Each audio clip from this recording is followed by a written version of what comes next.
یہ شادی نہیں ہوگی۔ کمرے میں اسکندر کی گونجتی ہوئی آواز سنائی دی۔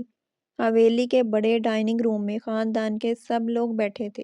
ہر چہرہ سنجیدہ تھا۔ اسکندر خان، اس علاقے کے بڑے وڈیرے کا بیٹا، اپنے باپ کے سامنے کھڑا تھا۔ اس کی آنکھوں میں ضد اور غصہ صاف نظر آ رہا تھا۔ اس کے والد سرد لہجے میں بولے، یہ فیصلہ ہو چکا ہے اسکندر۔ اسکندر کی مٹھی بند ہو گئی۔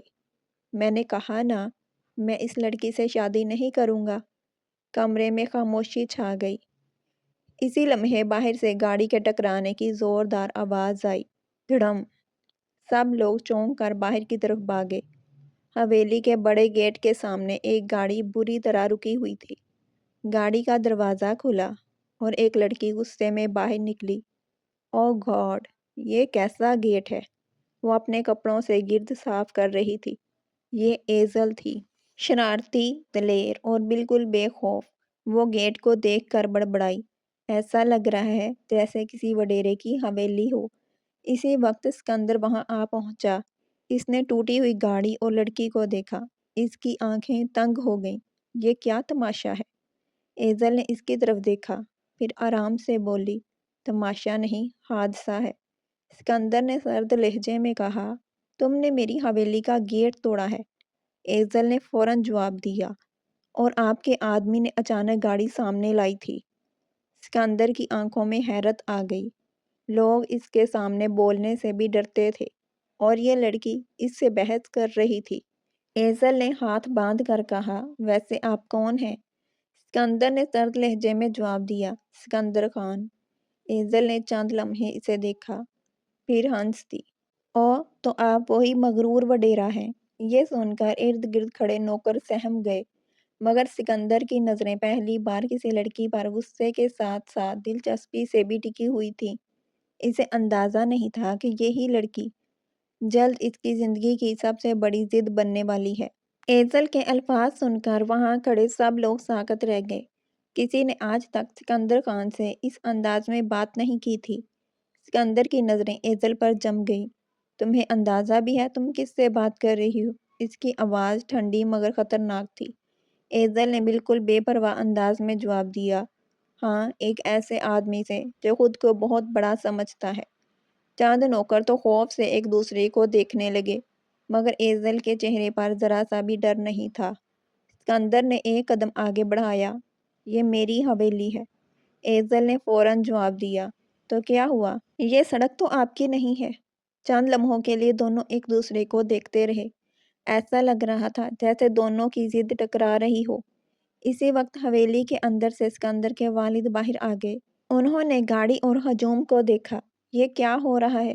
سکندر نے سرد لہجے میں کہا، کچھ نہیں، ایک لڑکی کو گاڑی چلانا نہیں آتا۔ ایزل فوراً بولی، مجھے اچھی طرح آتا ہے۔ پھر اس نے سکندر کی طرف دیکھ کر کہا، بس آپ کے آدمی اچانک سامنے آ گئے تھے۔ سکندر کے والد نے ایزل کو غور سے دیکھا، پھر حیرت سے بولے، تم یہاں کیوں آئی ہو؟ ایزل نے تھوڑا جھجک کر جواب دیا، میں یونیورسٹی آئی ہوں۔ آج میرا پہلا دن تھا، اور راستہ پوچھتے پوچھتے یہاں آ گئی۔ یہ سن کر سکندر کے والد کے چہرے پر عجیب سا تاثر آ گیا۔ تمہارا نام کیا ہے؟ ایزل۔ کچھ لمحوں کے لیے خاموشی چھا گئی، پھر انہوں نے دھیرے سے کہا، تم اندر آؤ۔ سکندر فوراً بولا، ابا، اس کی کوئی ضرورت نہیں، مگر انہوں نے سخت لہجے میں کہا، میں نے کہا نا، اندر آؤ۔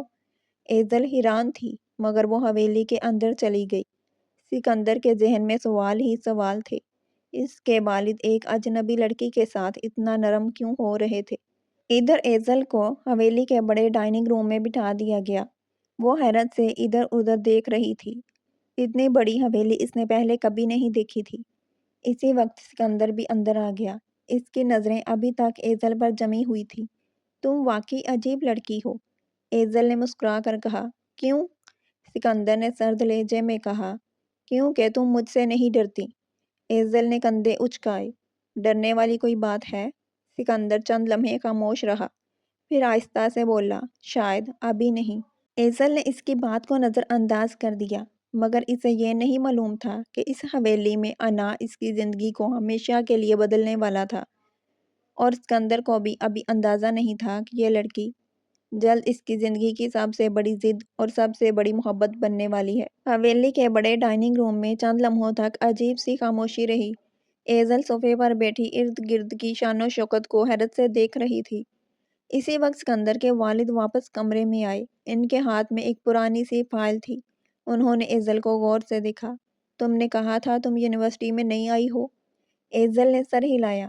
جی۔ کون سا ڈپارٹمنٹ؟ بزنس۔ یہ سن کر سکندر کی بنویں ہلکی سی اٹھ گئیں۔ وہ بھی اسی ڈپارٹمنٹ میں تھا۔ سکندر کے والد نے فائل میز پر رکھی، پھر نرم لہجے میں بولے، اچھا تم جا سکتی ہو۔ ایزل کو تھوڑا عجیب لگا، مگر وہ اٹھ کھڑی ہوئی۔ جانے سے پہلے اس نے سکندر کی طرف دیکھا اور ہلکی سی مسکراہٹ کے ساتھ کہا، ویسے آپ کا گیٹ مضبوط ہونا چاہیے تھا۔ یہ کہہ کر وہ باہر چلی گئی۔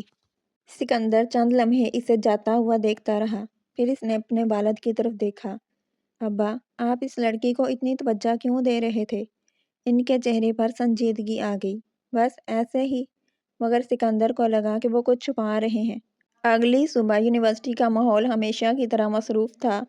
طلبہ ادھر ادھر جا رہے تھے۔ اسی وقت ایک کالی لگڑی گاڑی یونیورسٹی کے گیٹ پر آ کر رکی۔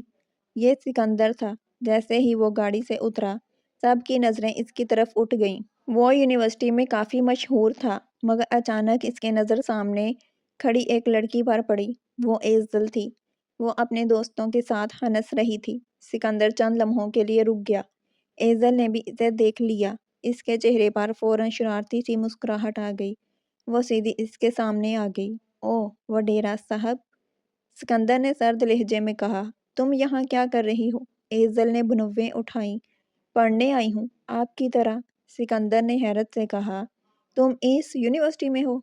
ایزل نے ہنستے ہوئے جواب دیا، جی ہاں، اور لگتا ہے اب آپ کو روز میرا سامنا کرنا پڑے گا۔ یہ سن کر سکندر کی آنکھوں میں عجیب سی چمک آ گئی۔ پہلی بار کسی لڑکی نے اسے چیلنج کیا تھا، مگر اسی لمحے دور کھڑی ایک لڑکی یہ سب دیکھ رہی تھی۔ وہ سکندر کی کزن مہوش تھی، اور اس کے چہرے پر واضح حسد تھا۔ وہ آہستہ سے بولی، یہ لڑکی مسئلہ بننے والی ہے۔ مہوش دور کھڑی سب دیکھ رہی تھی۔ ایزل کا سکندر کے ساتھ اس طرح بات کرنا اسے بالکل پسند نہیں آیا تھا۔ مہوش بچپن سے سکندر کو پسند کرتی تھی۔ پورا خاندان بھی یہی چاہتا تھا کہ ایک دن ان دونوں کی شادی ہو جائے، مگر آج پہلی بار کسی اور لڑکی نے سکندر کی توجہ حاصل کر لی تھی۔ مہوش نے غصے سے ایزل کو دیکھا، یہ لڑکی یہاں زیادہ دن نہیں رہے گی۔ ادھر سکندر اور ایزل یونیورسٹی کے لان میں کھڑے تھے۔ ایزل نے مسکراتے ہوئے کہا، ویسے آپ یونیورسٹی میں بھی ایسے ہی مغرور رہتے ہیں؟ سکندر نے سرد لہجے میں جواب دیا، اور تم ہمیشہ اتنی ہی باتیں کرتی ہو؟ ایزل ہنس پڑی، کم از کم میں ڈر کر خاموش تو نہیں رہتی۔ سکندر نے پہلی بار غور سے اسے دیکھا۔ وہ واقعی عجیب لڑکی تھی، نہ ڈر نہ جھجک۔ اسی وقت اچانک کچھ لڑکے وہاں آ گئے۔ وہ یونیورسٹی کے بدنام لڑکے تھے۔ ان میں سے ایک نے ایزل کو دیکھ کر کہا، نئی اسٹوڈنٹ ہو؟ ایزل نے سنجیدگی سے کہا، ہاں تو؟ وہ لڑکا ہنسا، تو ہمیں بھی دوستی کا موقع دو۔ ایزل نے فوراً جواب دیا، مجھے شوق نہیں۔ لڑکے کا لہجہ سخت ہو گیا، ہم سے اس طرح بات نہیں کی جاتی۔ ایزل بھی پیچھے ہٹنے والوں میں سے نہیں تھی، اور مجھے کسی سے ڈر نہیں لگتا۔ اسی لمحے سکندر آگے بڑھا۔ اس کی آواز ٹھنڈی مگر خطرناک تھی۔ اسے تنگ کرنے کی ہمت کیسے ہوئی؟ وہ لڑکے فوراً سہم گئے، کیونکہ سکندر کا نام یونیورسٹی میں سب جانتے تھے۔ ایک لڑکے نے آہستہ کہا، ہم بس مذاق کر رہے تھے۔ سکندر نے سخت لہجے میں کہا، یہ آخری مذاق تھا۔ وہ سب فوراً وہاں سے چلے گئے۔ ایزل نے حیرت سے سکندر کو دیکھا، آپ نے میری مدد کیوں کی؟ سکندر نے سرد لہجے میں کہا، مجھے فضول لوگ پسند نہیں۔ ایزل ہنس پڑی، یا پھر آپ کو ہیرو بننے کا شوق ہے؟ سکندر نے اس کی طرف دیکھا، مگر کچھ نہیں کہا۔ مگر حقیقت یہ تھی کہ وہ خود بھی نہیں سمجھ پا رہا تھا کہ وہ ایزل کی فکر کیوں کرنے لگا ہے۔ اسی شام حویلی میں ایک اہم میٹنگ ہو رہی تھی۔ سکندر کے والد نے سب کو دیکھ کر کہا، میں نے فیصلہ کیا ہے۔ سب کی نظریں ان پر تھیں۔ انہوں نے سنجیدگی سے کہا، سکندر اور مہوش کی منگنی جلد کر دی جائے۔ یہ سن کر مہوش کے چہرے پر خوشی آ گئی۔ مگر سکندر کا چہرہ سخت ہو گیا۔ اسی لمحے اسے عجیب سی بے چینی محسوس ہوئی، جیسے یہ فیصلہ کسی اور کی وجہ سے اسے غلط لگ رہا ہو، اور اسے خود بھی اندازہ نہیں تھا کہ اس بے چینی کی وجہ ایزل تھی۔ حویلی میں سکندر اور مہوش کی منگنی کی تیاریاں شروع ہو چکی تھی۔ پورا گھر مہمانوں سے بھر گیا تھا۔ مہوش کے چہرے پر واضح خوشی تھی، مگر سکندر کے چہرے پر عجیب سی خاموشی تھی۔ وہ لان میں کھڑا کہیں کھویا ہوا تھا۔ اسی وقت اس کے والد اس کے پاس آئے۔ کیا بات ہے سکندر؟ سکندر نے دھیرے سے کہا، ابا، کیا یہ منگنی ضروری ہے؟ ان کے چہرے پر حیرت آ گئی۔ یہ بات اب پوچھ رہے ہو؟ سکندر خاموش ہو گیا۔ اس کے ذہن میں بار بار ایزل کا چہرہ آ رہا تھا، اس کی ہنسی، اس کی بے خوف باتیں۔ اسی لمحے سکندر کو اچانک احساس ہوا۔ وہ آہستہ سے بولا، میں مہوش سے شادی نہیں کرنا چاہتا۔ اس کے والد نے سخت لہجے میں کہا، پھر کس سے کرنا چاہتے ہو؟ چند لمحے خاموشی رہی، پھر سکندر نے کہا، ایزل سے۔ ادھر مہوش کو جب یہ بات کا پتہ چلا تو وہ غصے سے پاگل ہو گئی۔ وہ سیدھی ایزل کے پاس پہنچ گئی، جو یونیورسٹی کے باغ میں بیٹھی تھی۔ مہوش نے غصے سے کہا، تم نے سکندر کو میرے خلاف کر دیا۔ ایزل حیران رہ گئی۔ کیا؟ مہوش نے سخت لہجے میں کہا، تم جیسی لڑکی کبھی اس خاندان کا حصہ نہیں بن سکتی۔ ایزل کی آنکھوں میں غصہ آ گیا۔ میں نے کبھی کوشش بھی نہیں کی، مہوش نے طنزیہ ہنسی کے ساتھ کہا۔ پھر بھی تم اسے نہیں پا سکو گی۔ اسی لمحے پیچھے سے ایک آواز آئی، یہ فیصلہ تم نہیں کرو گی۔ دونوں نے مڑ کر دیکھا۔ سکندر وہاں کھڑا تھا۔ اس کی نظریں سیدھی ایزل پر تھیں۔ وہ آہستہ آہستہ اس کے قریب آیا، پھر سنجیدگی سے بولا، میں نے اپنی منگنی توڑ دی ہے۔ ایزل حیران رہ گئی۔ کیوں؟ سکندر نے اس کی آنکھوں میں دیکھ کر کہا، کیونکہ مجھے سمجھ آ گیا ہے، میں کسی کے بغیر نہیں رہ سکتا۔ چند لمحوں کے لیے دنیا جیسے رک گئی۔ ایزل کا دل تیزی سے دھڑکنے لگا۔ سکندر نے آہستہ سے کہا، ایزل، کیا تم مجھ سے شادی کرو گی؟ ایزل نے چند لمحے خاموش رہی، پھر اس کے چہرے پر وہی شرارتی مسکراہٹ آ گئی۔ آپ جیسے مغرور آدمی کے ساتھ زندگی آسان نہیں ہوگی۔ سکندر نے پہلی بار ہلکی سی مسکراہٹ دی، اور تم جیسی ضدی لڑکی کے ساتھ بھی نہیں۔ ایزل نے ہنستے ہوئے کہا، پھر ٹھیک ہے، دونوں مشکل زندگی ساتھ گزار لیتے ہیں۔